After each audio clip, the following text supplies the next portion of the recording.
Thời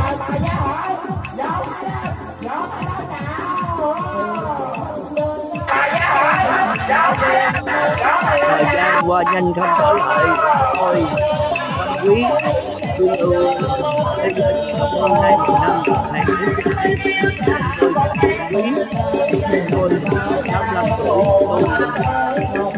đã ủng hộ em luôn này năm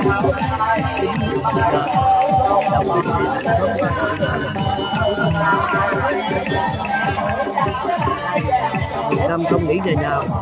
sáng 3 giờ 45 nước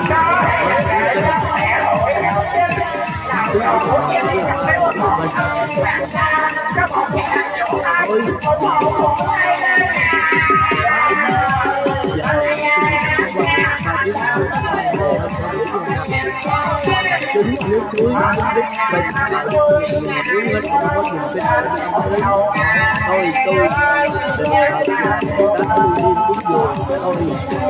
cúng dường tôi không hai nhà cậu tôi sẽ bị báo tôi về năm trước rồi năm trước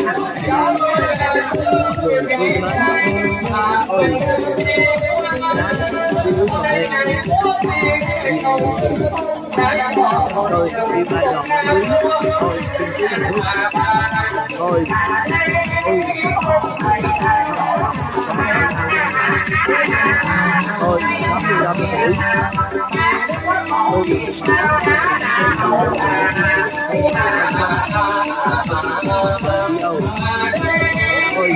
đi bài đọc quý tôi xin chúc mừng tôi 65 tuổi không có con cháu ôi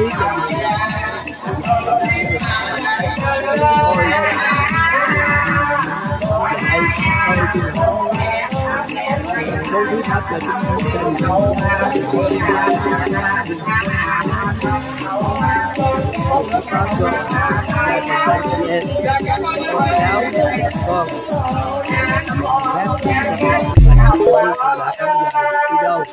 con